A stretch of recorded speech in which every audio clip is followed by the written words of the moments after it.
Mi nombre es Alejandro, camionero jubilado, 57 años a las espaldas y casi 40 solo de carretera. Quedé viudo temprano. Desde entonces vivo solo en un barrio medio olvidado aquí de Villa Mercedes.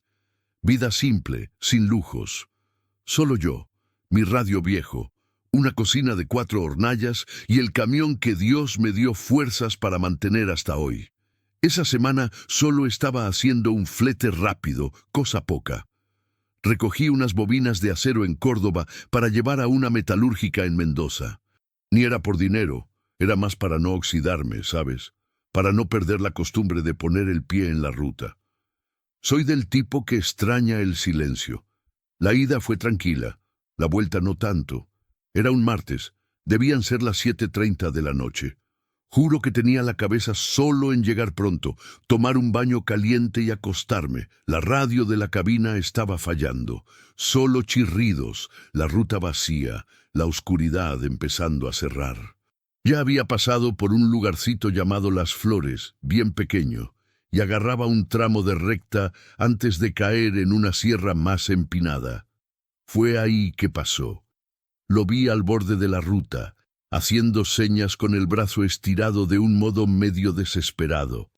Un hombre alto, flaco, cubierto de polvo rojo. Usaba una gorra blanca que parecía hasta demasiado nueva para el resto de la ropa. Tenía una mochila cruzada en el pecho, de esas de una sola correa. Parecía cansado, pero firme, y me miraba como si me conociera. Llegué a pisar más suave. El camión desaceleró un poco, pero hubo algo, una cosa mala que me heló por dentro. Cuando me vio aminorando, vino caminando rápido hacia la puerta del conductor, y fue ahí que tuve el impulso. Aceleré de nuevo, no sé explicar. Fue más fuerte que yo. Se me revolvió el estómago. Algo ahí decía, no pares. Y obedecí. En el retrovisor lo vi corriendo unos 3 o 4 metros detrás del camión, con el brazo levantado, gritando algo. Después paró en seco, y se quedó mirándome alejar inmóvil. Eso me puso más nervioso que si me hubiera insultado. Seguí viaje tratando de pensar en otra cosa, pero cada curva más cerrada que hacía, juro por Dios, parecía que veía su silueta de nuevo en el espejo. No era nítido, pero parecía. Esa silueta flaca, esa gorra blanca. Hubo una curva en que casi rocé el terraplén, de tanto que desvié la mirada. Llegué a casa a las 10 de la noche, dejé las cosas, me bañé y comí el resto del arroz con huevo que había en la olla. Recuerdo que apagué la garrafa después, porque tengo la manía de revisar 2 veces. Siempre la tuve. Puse una manta en el sillón y dormí viendo TV con volumen bajo. A la mañana siguiente, primera cosa extraña, el espejo del retrovisor de mi camión estaba volteado hacia adentro. Detalle, yo no lo toqué. Estaba derechito. Cuando estacioné en el garaje fui a hacer café. Cuando me acerqué a la cocina, sentí olor a gas. Fui a mirar la garrafa abierta, como si alguien hubiera prendido y dejado escapando. Pero juro por todo que la apagué la noche anterior. Tragué saliva, pero aún traté de convencerme de que podía haberme olvidado. Vaya a saber. No le comenté a nadie. Al día siguiente, otra más. Estaba barriendo la lavandería y vi una pisada en el rincón del piso de baldosas. Solo una, como si alguien se hubiera quedado parado ahí. No había rastro, ni de ida ni de vuelta, solo una marca de pie, como si la persona hubiera bajado y desaparecido en el aire. Fue ahí que empecé a preocuparme. Agarré un celular viejo que usaba para escuchar música, lo puse en un tripiecito de mesa y lo dejé grabando la puerta de la sala, apuntando al portón, por la ventana. Cámara encendida, modo nocturno activado, solo por precaución. No le conté esto a ningún vecino, ni a pariente. En la tercera madrugada, a las 2:37, el sensor de movimiento se activó. Cuando fui a ver el video por la mañana, mi corazón casi se para.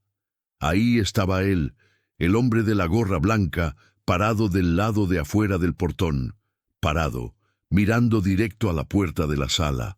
No se movía, no parpadeaba, no hablaba. 12 minutos de grabación con él estático, como si fuera un poste, y después desaparece, pero no sale caminando, simplemente ya no está ahí.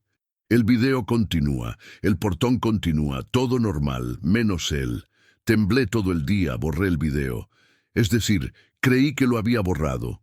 Fue cuando las cosas empeoraron. Después de esa noche, las cosas no pararon. En la madrugada siguiente sonó el timbre. 2 de la mañana, un toque solo. Si fuera alguien tocando el portón, la cámara grabaría. Fui a revisar nada, ni señal de movimiento. Pero en el video aparece algo raro. El portón se balancea levemente como si alguien lo hubiera tocado, solo que no hay nadie. Al otro día, encontré la llave de repuesto del camión arriba de mi sofá. Esa llave vivía guardada en una cajita de remedios, cerrada en un cajón del armario. Nadie sabía, ni mis hijos. Y yo no la tocaba hacía semanas. ¿Cómo fue a parar ahí? Cuando fui a revisar el camión de noche, la luz trasera, esa rojita, estaba parpadeando sola. El camión estaba apagado, sin contacto, sin nada, solo la luz, pulsando despacio, como si estuviera viva. Fue ahí que decidí ir a la comisaría, no por aparición, que eso ni lo creía, sino para denunciar que alguien podía estar invadiendo mi casa, tocando mis cosas. Hablé con un policía joven, parecía buena gente, escuchó todo callado. Cuando terminé, me preguntó con cara extraña: ¿Eso fue qué día, señor Alejandro? Le respondí la fecha exacta. Buscó una ficha en la computadora y me dijo algo que me heló. Esa misma noche, un cuerpo fue encontrado cerca del cruce de las Flores. Hombre alto, vistiendo pantalón gastado, mochila cruzada y gorra blanca. Según la pericia, la muerte ocurrió por lo menos 5 horas antes del horario que usted jura que lo vio pidiendo aventón. No pude hablar nada. Me quedé con la boca seca, temblando por dentro. Solo pude preguntar: ¿cómo? ¿Cómo así? El policía no respondió. Solo se quedó mirándome de esa manera de quien no sabe si creer o si tener miedo. Volví a casa aturdido. Fui directo a borrar los archivos de la cámara. Quería acabar con eso de una vez, pero el celular se trabó. Traté de reiniciar. Nada. Pantalla negra. Uno de los hijos de mi vecino tiene un tallercito de reparaciones. Lo llevé ahí. Agarró el celular, lo conectó a un cargador de ellos, hizo unas pruebas. Después de un rato me miró medio desconfiado y soltó: «Oiga, don Alejandro, ¿por qué dejó esto grabando tanto tiempo?» «¿Cómo así? Yo grabé solo un video». «No, hay 18 archivos acá, todo grabación nocturna, todo reciente». Le pedí ver.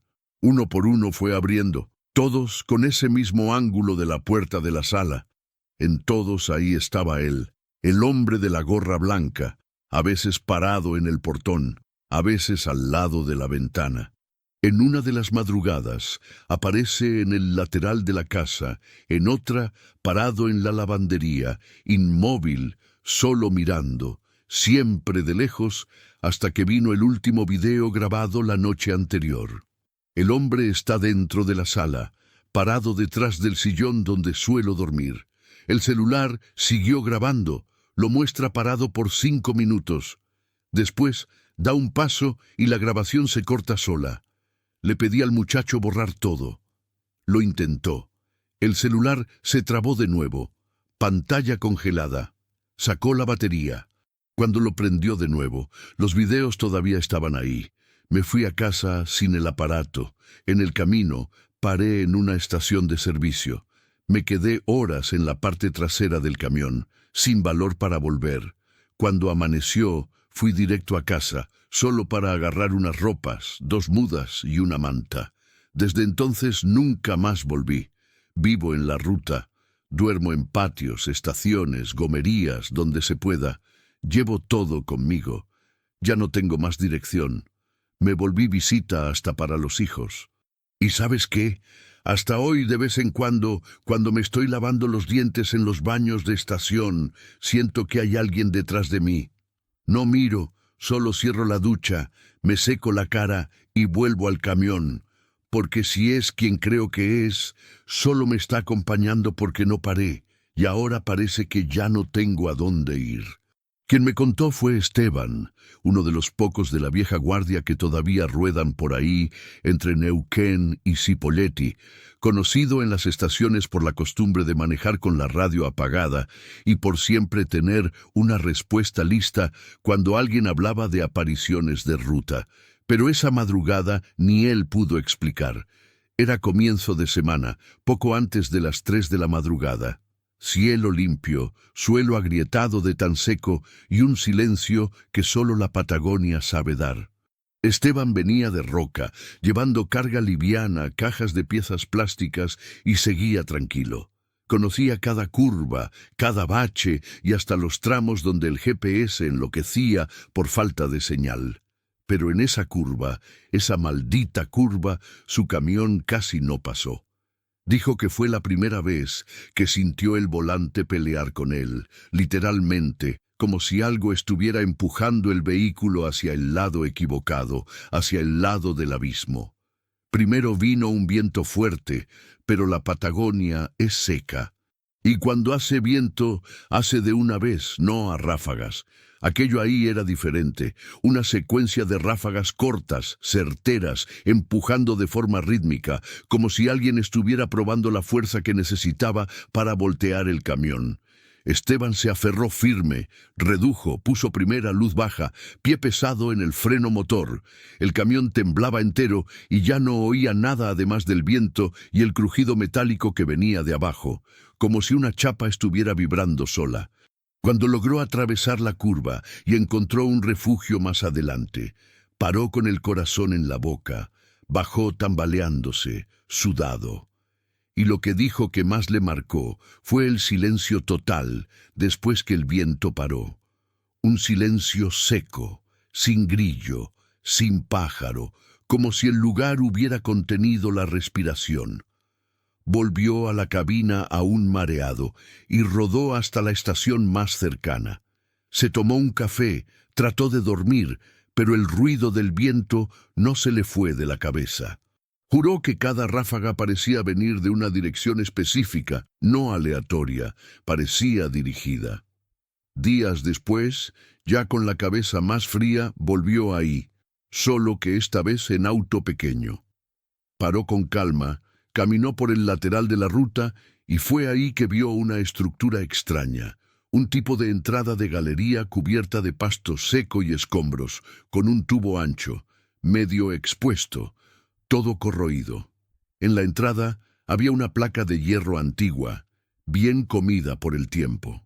Apenas se podía leer, pero con el celular en la mano y la linterna encendida, logró descifrar parte de lo que decía. Subestación técnica, mina de aire comprimido, área sellada en 1974. Aire comprimido en medio de la nada. La mina estaba desactivada hacía más de 40 años. Según descubrió Esteban después, era parte de un antiguo proyecto de abastecimiento de aire industrial usado en una época en que trataron de instalar una unidad fabril de beneficio de mineral en la región. Nunca funcionó. Abandonaron todo, taparon las salidas y siguieron adelante, pero alguien se olvidó de desconectar algo ahí abajo. O peor, desconectaron, y aún así el soplo todavía sale. Comentó que buscó registros, fue detrás en el registro de la región, conversó con un señor que trabajó en esa época. Todo coincide. La mina existió, era presurizada, fue sellada y nadie más tocó nada. Solo que el viento todavía sopla, siempre en esa curva, siempre de la misma manera. Después que descubrió esa entrada oxidada de la mina, Esteban nunca más pasó por ahí de la misma forma. Siguió rodando por la región, pero cuando sabía que la ruta agarraba esa curva, se las arreglaba para salir más temprano, tomar desvío por camino de tierra o hasta dormir en el tramo anterior para solo cruzar con el sol ya alto. Lo curioso es que nunca vio eso ser noticia, Ni accidente de más en ese tramo, ni interdicción, ni mantenimiento especial, como si todo el mundo simplemente supiera que no hay que acelerar en esa curva. Y punto. Al mes siguiente, paró en una estación cerca de Cipolletti, de esas que todavía tienen mesa de cemento y silla vieja de plástico alrededor. Estaba anocheciendo. Se sentó con un grupo de 3 camioneros más jóvenes. Empezaron a conversar sobre ruta peligrosa, ruta que se traga camiones, y Esteban soltó: «Esa curva ahí después del puente seco, ¿ustedes ya sintieron el viento empujar el vehículo?». Uno de los tipos, el más callado, solo hizo que sí con la cabeza. No habló nada. El otro más hablador se rió y dijo: «Empujar no, pero ya tuve que tirar el camión para la contramano para no salir volando». El tercero contó que una vez sintió la carrocería balancearse tanto que pensó que había pinchado la rueda. Pero lo más extraño fue lo que nadie dijo. Se quedaron en silencio, como si todo el mundo ya se hubiera dado cuenta, pero prefiriera no ponerle nombre a la cosa. Esteban guardó eso, empezó a fijarse en detalles que antes ignoraba. Cada vez que pasaba por ahí, o casi pasaba, veía pequeñas piedras acumuladas en el rincón de la ruta, como si fueran sopladas con fuerza, siempre para el mismo lado. Ramas secas también. Hasta el pasto parecía inclinado hacia la dirección del precipicio. Y hay un detalle que contó casi como quien confiesa un error. En una madrugada, meses después, trató de registrar. Montó la cámara del celular en el tablero, la fijó con un soporte fuerte, la puso a grabar y manejó directo por la curva, como quien enfrenta el miedo de frente. En el video, según él, el camión se sacude, la cámara tiembla, la carrocería rechina, y en el audio se puede oír la secuencia exacta de las ráfagas, cortas, espaciadas, en el mismo ritmo. Pero cuando mandó el video al hijo para verlo en la computadora, el muchacho comentó: «Papá, el video está normal, ni viento hay, solo el sonido del motor». Lo vio de nuevo. Y era verdad. El video no mostraba nada, ni el temblor, ni el ruido, ni las ráfagas. Era como si el celular hubiera grabado otra cosa, como si solo quien estuviera ahí adentro en el momento exacto pudiera sentir. Después de eso, borró la grabación. No le contó a nadie más. Solo dijo que hay cosas que el viento se lleva y que no vuelven, y que él, Esteban, ya vio muchas cosas extrañas en la ruta, pero solo en esa curva sintió como si el propio camión quisiera obedecer a otra fuerza. Una fuerza que venía seca, precisa, certera, como un comando. Hoy en día, cuando algún chico nuevo se sienta en la barra de la estación y empieza a reírse de las leyendas de la ruta, Esteban solo pregunta: ¿ya pasaste por la curva de los vientos de madrugada? Si el tipo dice que no, mueve la cabeza despacio y cambia de tema. Si dice que sí, espera que la persona siga hablando, porque quien pasó y no sintió nada, no pasó de verdad, y quien sintió nunca más se olvidó. La última cosa que me dijo, y nunca más me saqué de la cabeza, fue lo siguiente: viento no es de Dios, no es del tiempo, no es de Mina, es de alguien que todavía está ahí abajo soplando, midiendo, esperando. Nunca más pasó por ahí, pero el viento todavía sopla. Era para ser solo una clase práctica más. Ya estaba acostumbrado a ese tipo de alumno nervioso que agarra el volante con demasiada fuerza y frena antes de tiempo. Pero ese día no era él quien estaba temblando. La escena no se me va de la cabeza. Acabábamos de hacer el retorno e íbamos a alinearnos para entrar en reversa a la plaza simulada. Camión grande, patio de entrenamiento amplio, sin nadie cerca además de nosotros dos, todo bajo control. Fue cuando miré en el retrovisor izquierdo. Había una mujer pasando bien atrás del camión, caminando rápido, como quien tenía prisa, cabello recogido, ropa clara, el tipo de cosa que uno ve de reojo y reconoce como gente, sin duda. Grité enseguida: «¡Frena! ¡Frena ahora!». Él clavó el pie en el freno como le enseñé. El camión paró de golpe y bajé corriendo. Rodeé todo el camión. Busqué con la mirada cada rincón del patio. No había nadie, ni en el monte del lado, ni en el estacionamiento de la empresa, ni cerca del baño químico donde a veces van los alumnos. Nada. La mujer simplemente desapareció. Volví al camión tratando de disimular el susto. El alumno preguntó si estaba todo bien y solo le dije que creí que había alguien cruzando atrás. No quise alarmarlo. Seguimos la clase por 1 hora más. Terminó, firmé el papel de evaluación, le di las instrucciones de rutina y me fui. Hasta ahí estaba tratando de convencerme de que era reflejo, sombra, cosa de la cabeza. Pero entonces, al final de la tarde, la empresa me llamó de vuelta. Dijeron que habían recibido una llamada anónima, una denuncia. El camión escuela, con identificación de la empresa en el lateral, habría atropellado a una mujer esa mañana. La persona dijo que vio un cuerpo tirado en la cañada más abajo del terreno, donde termina el patio de la empresa. La policía ya había sido llamada. En ese momento me helé. Ya sabía lo que venía, porque el horario de la denuncia coincidía casi exacto con el momento en que le había mandado frenar. Fui hasta el lugar junto con el supervisor y cuando llegamos, el patrullero ya estaba ahí y los agentes ya estaban con las cintas de aislamiento alrededor del área del barranco. El cuerpo estaba ahí.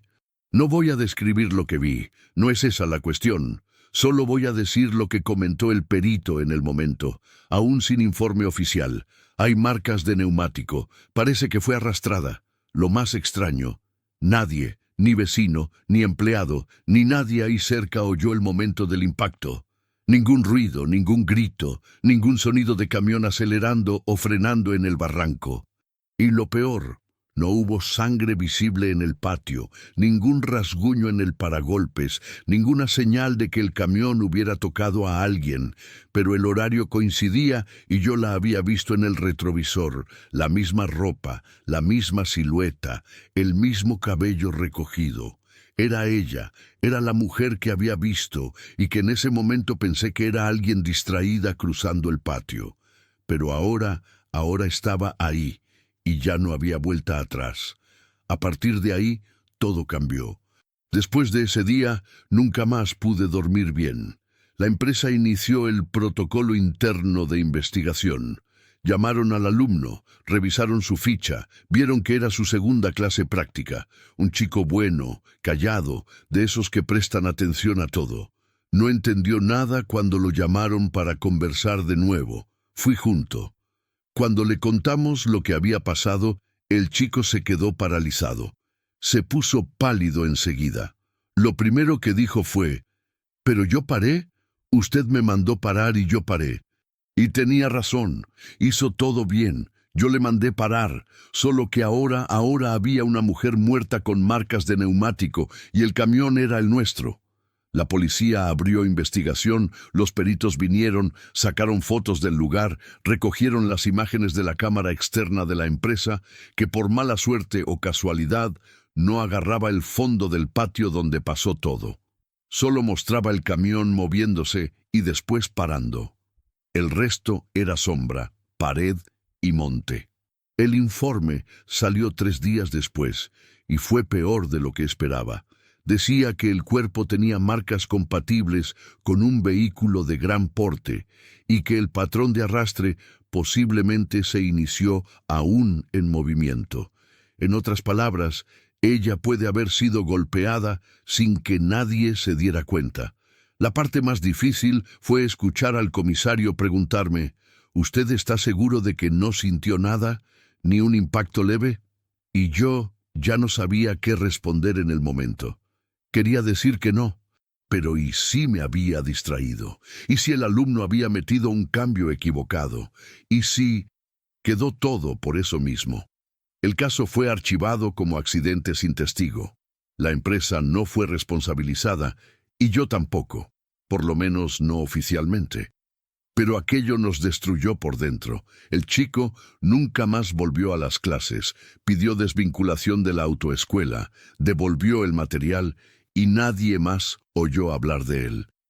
Trataron de hacer contacto, pero desapareció. Dicen que se fue a vivir con un tío en otra provincia. Nunca se confirmó. Ya yo seguí yendo a la empresa por unos días más.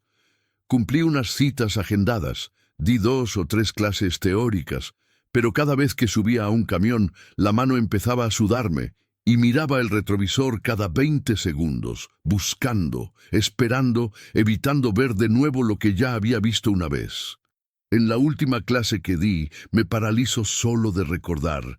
Estaba todo normal, alumno bueno, cielo limpio, pero a la hora de estacionar el camión, miré el espejo.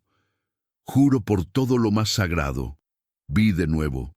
No era ella, pero era la silueta, el paso rápido atrás del camión, el mismo tipo de presencia, y mandé parar de nuevo. No había nadie ahí, era mi cabeza, lo sé, pero fue ahí que entendí que ya no daba más. Pedí renuncia al día siguiente. Entregué las llaves del camión, salí con la carpeta en la mano y sin mirar atrás. No quise saber si me iban a llamar cobarde o loco. Preferí cargar esto callado antes que vivir mirando el espejo el resto de la vida, porque en el fondo la imagen quedó. La imagen de la mujer que vi cruzando atrás del camión, la mujer que desapareció, la mujer que más tarde apareció caída en el barranco con marcas que parecían haber venido del mismo camión en que estaba. Y aún sin sangre, aún sin grito, aún sin ruido, la culpa quedó. Desde entonces nunca más subí a un camión.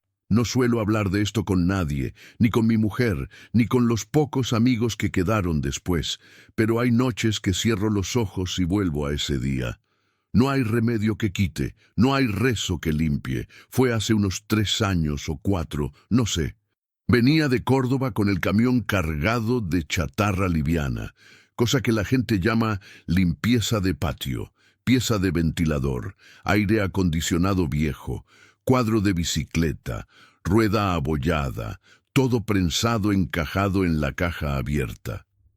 Salí la noche anterior después de descansar unas horas en un patio de estación que hay ahí cerca de la ruta. No era ni estación propiamente dicha, era terreno apisonado, medio improvisado, pero tenía cámara apuntando hacia adelante y luz. Paré, comí un sándwich viejo, tomé una gaseosa tibia y me acosté dentro de la cabina. Ni cerré la caja con llave. Es abierto mismo, cosa de hierro viejo. No tengo que robar. Debían ser las 4 de la madrugada cuando me levanté. El tiempo nublado, pesado. Di arranque, me estiré en el asiento mismo y seguí viaje. Fueron unas 7 u 8 horas hasta el interior de San Luis. Llegué cansado, pero dentro del horario. Entregué los papeles en recepción, esperé que el tipo de la balanza liberara y estacioné donde siempre se descarga. Me quedé ahí dentro de la cabina oyendo radio, jugando con el celular, cuando vi que la caja ya estaba casi vacía. Usan una cinta y una garra hidráulica tipo mano de robot que tira el material y lo tira para la clasificación, solo que esta vez el operador paró en el medio. Demoró unos 10 minutos, tal vez más. Pensé que era falla o pausa para almorzar, hasta que 2 tipos vinieron caminando hasta el camión con la cara seria. Uno de ellos dijo que habían encontrado algo extraño entre la chatarra y me pidió que bajara. Al principio pensé que era bomba, arma, cosa ilegal. Pensé hasta que alguien había escondido droga ahí y yo iba a caer sin saber, pero no era eso. Había un cuerpo de un muchacho flaco con camiseta de equipo y bermuda. La cara estaba lastimada, el brazo medio doblado, pero aún se podía ver que era joven, muy joven. La policía llegó en poco tiempo. Me alejaron, llevaron el camión al fondo, me pusieron sentado en un banco de cemento cerca de la garita. Me quedé ahí sin poder pensar. Las piernas temblaban, la boca seca. No podía entender cómo alguien había entrado en mi caja. La pericia fue quien me explicó después. El chico tenía marcas en las manos, en los pies, en la rodilla, como si hubiera tratado de salir, como si hubiera golpeado por dentro, raspado, escalado sin éxito, y murió prensado en el medio de las piezas. El legista calculó que ya estaba muerto cuando llegó al depósito de hierro, pero vivo cuando entró, y no hacía ni 48 horas que estaba desaparecido. Se llamaba Matías, 17 años. No era chico de la calle, ni ladrón. Era hijo de maestra. Vivía con la madre y con la abuela. Desapareció después de la escuela y nadie más lo vio, hasta que llegué yo con él dentro de mi carga. Fui liberado el mismo día. Dijeron que no tenía culpa ninguna, que fue accidente. Accidente. Pero desde entonces no pude dormir bien más, porque no es solo sobre lo que pasó, es sobre lo que podría haber pasado si hubiera mirado, si hubiera cerrado con llave, si hubiera, no sé, sentido algo, escuchado. Fueron más de 300 kilómetros con él, ahí atrás vivo. Y yo acá oyendo radio, cantando junto. A veces paraba en las paradas, tomaba café, estiraba la espalda y él muriendo despacio. Volví a casa 2 días después. Ni sé cómo pude manejar de vuelta. La empresa me dio franco, pero nunca más me llamó. Dijeron que era para dejar que las cosas se enfriaran, que pronto aparecería otro flete. Nunca apareció. Intenté plaza en 2 transportadoras de la región. La primera me recibió bien, pidió los documentos, hasta me pasó el itinerario.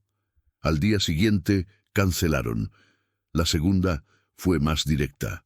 Preferimos evitar empleado involucrado en ocurrencia. Ocurrencia, así le decían. Ahí empecé a entender de a poco. La gente del medio, los dueños de patio, de taller, de depósito de hierro, todo el mundo se enteró. Y aún sin haber sido culpa mía, nadie quería arriesgar. Nadie quería un camión con historia, nadie quería cargar culpa de otros. Mi mujer trató de consolarme al principio. Decía que yo no podía prever, que nadie podía, pero no era sobre prever, era sobre lo que quedó grabado. Cada vez que cierro los ojos, veo al chico ahí encogido entre las piezas, tratando de salir, golpeando, pidiendo. Y lo peor es que hubo un momento durante el trayecto que creí haber oído algo, un ruido débil, tipo raspadita, pero era madrugada, ruta llena de baches, el camión siempre rechina, siempre vibra. Subí el volumen y seguí, y esa parte no me perdona. Una semana después, la madre de él me llamó. No sé cómo consiguió mi número. Atendí temblando. Habló con calma, me agradeció por haber llevado el cuerpo de ella de vuelta. Dijo que sin eso tal vez nunca habrían sabido qué pasó con él. Fue más humana conmigo de lo que yo fui con su hijo. Eso me acabó. Paré de manejar, vendí el camión. Un colega me ayudó a anunciarlo diciendo que era desgaste de columna. Pero la verdad es que no puedo más subir a una cabina sin pensar si hay alguien ahí atrás vivo, esperando, muriendo. Hay noches que me despierto sudando, oyendo golpes en la chapa. Otras veces oigo nada, solo el silencio del hierro golpeado. Y es peor. Traté de hacer terapia, 2 sesiones. No pude continuar. La psicóloga era joven, hablaba con voz demasiado dulce, como si yo fuera un niño. No entendió nada. Preguntaba sobre mi padre, sobre mi pasado, pero yo no quería mirar para atrás. Lo que me destruyó fue el ahora. Hoy en día hago changas en taller, ayudo a organizar patio de carga, evito hablar mucho. Hay gente que ni sabe la historia, otros saben y fingen que no. Es mejor así, pero a veces cuando sobra silencio pienso, ¿y si fuera mi hijo ahí? ¿Y si hubiera leído la noticia antes? ¿Y si hubiera mirado la caja al amanecer? La pericia dijo que él podía estar en shock, que tal vez se desmayó antes de la mitad del camino. Pero eso no cambia nada porque yo estaba ahí, yo podía haber salvado. Y tal vez lo peor no sea haber manejado con un cuerpo atrás. Lo peor es saber que estaba vivo cuando entró, que se quedó horas conmigo, que trató de salir y yo no supe, no me di cuenta. Hubo una vez que entré en un foro de camioneros. Pensé en contar, en escribir lo que pasó solo para sacármelo de encima, pero en el momento cerré la página porque sé lo que iban a decir. Descuido, negligencia, hay que mirar el camión antes de salir, y no están equivocados. Aun cuando nadie te culpa, sabes que podrías haber hecho diferente. ¿Qué quedó de todo esto? Un informe que dice que fue accidente, un historial limpio pero que nadie contrata, y una frase que oí del policía antes de irme: usted no tiene culpa en lo que pasó, pero yo duermo todos los días con otra frase martillando: no es de ellos, es mía. Solo me dijeron que no fue mi culpa, pero quien me paga es el sueño. No creo en casualidad que se repite con precisión. Era final de tarde cuando paré en esa curva con vista abierta a un valle verde claro y nublado. Quien rueda por la meseta sabe, hay puntos donde el tiempo parece que respira diferente. Estaba solo, como casi siempre, volviendo de una entrega pequeña en Valle Hermoso. Camión liviano, ruta seca, tiempo bueno. Esa paz traicionera de fin de viaje. Antes de agarrar el tramo de sierra bajando hacia Trelew, hay un mirador medio escondido, sin estructura ni cartel, solo un refugio apisonado en el barro. Ya había parado ahí unas 2 veces para estirar las piernas y tomar un café del termo, pero ese día me dieron ganas de tocar bocina. No sé explicar. Era un silencio tan profundo que parecía llamar algún tipo de respuesta. Toqué una vez, solo una, y vinieron 3 cortas, secas, con intervalo igualito entre ellas. Recuerdo que me congelé por un instante. Miré para los lados, para atrás. Ningún auto, ningún animal, nada. Solo el paisaje ahí abajo con una neblina empezando a tomar las montañas despacio. Esperé un poco más y repetí. Una bocina. 3 de vuelta iguales. Pensé que podía ser reflejo acústico de la ladera, pero ahí viene lo extraño. Aún alterando el tiempo del toque, el patrón volvía siempre igual. Una llamada, 3 respuestas. Y lo más raro era un sonido diferente. No era eco de mi propio ruido. La frecuencia era más fina, como si estuviera más lejos o viniera de un lugar más estrecho. Me quedé parado ahí casi 20 minutos. Probé con el motor encendido, apagado, con el faro prendido, después apagado. Nunca variaba. Una llamada, 3 respuestas. Nunca 2, nunca 4, 3, siempre. Lo primero que pensé fue en registrar. Agarré el celular y empecé a filmar, pero justo ahí la red se cayó, sin señal, sin satélite, el GPS trabado, como si ni estuviera en ruta oficial. Cuando miré en el mapa offline, el tramo aparecía como zona de sombra, nada nuevo para quien conoce el interior de Chubut. Volví al camión, tocando bocina de nuevo, solo por impulso, y las 3 volvieron, como si alguien ahí del otro lado esperara que llamara de nuevo. ¿Pero qué hay ahí? No hay pueblo, no hay ruta de sendero, ni posada, ni torre de energía.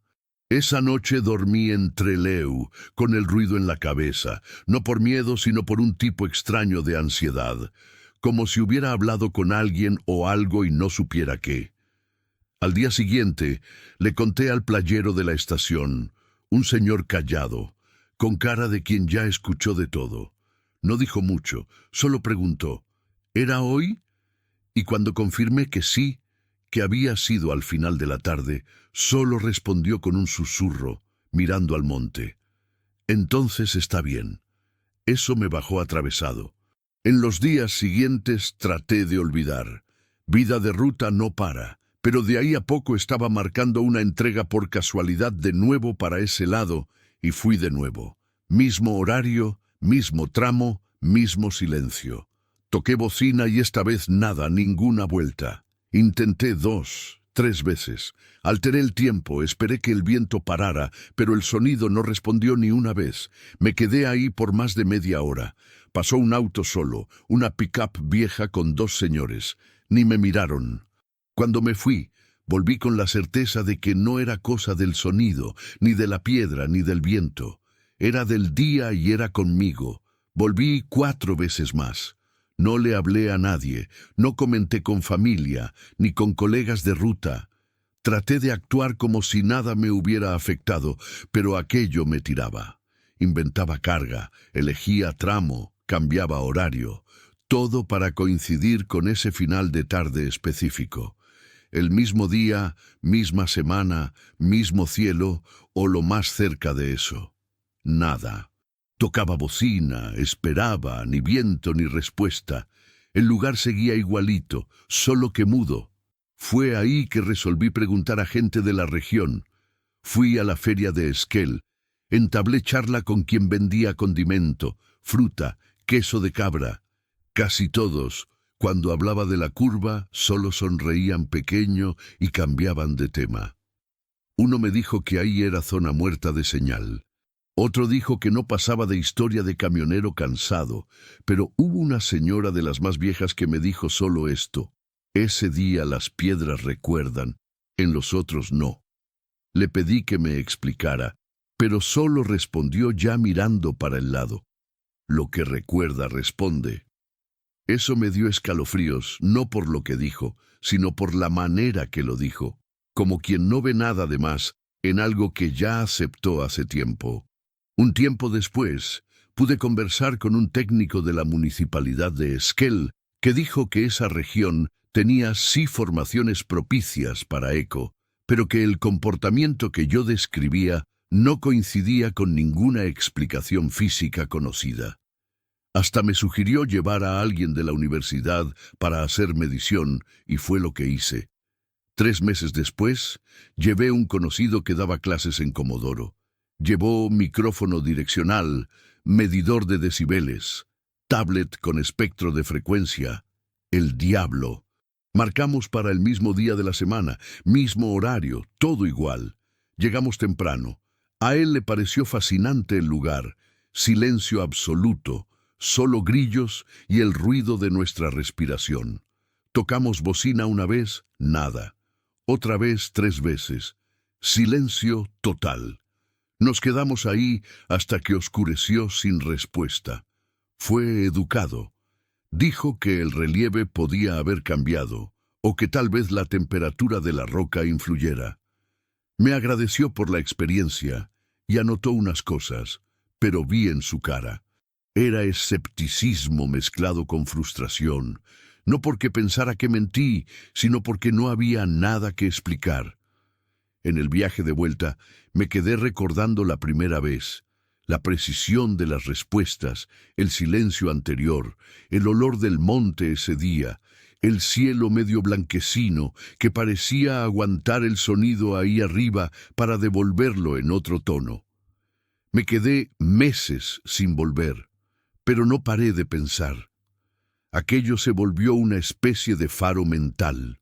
Manejaba por otras regiones, pero la cabeza no salía de la curva del mirador.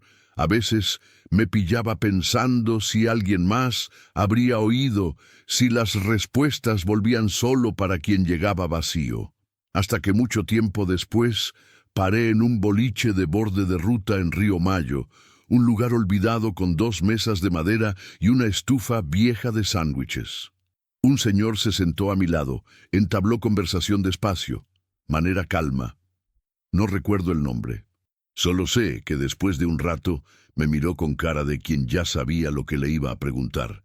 La curva que responde fue el día del deslizamiento, ¿no? Me paralicé. Siguió.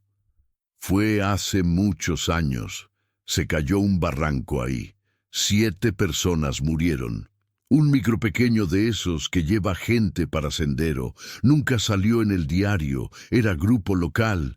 Murieron ahí enterrados con el sonido de la bocina del camión que pasaba antes que ellos. Le pregunté cómo sabía. Solo dijo, quien es de acá recuerda, pero nadie habla. El lugar se quedó callado, menos ese día. Volví al camión sin decir nada más y nunca más paré en esa curva. La última vez que pasé por ahí, el cielo estaba limpio y la ruta vacía. Seguí derecho, sin parar, sin tocar bocina, solo con esa pregunta que nunca me larga. ¿Y si ese día hubiera respondido de vuelta?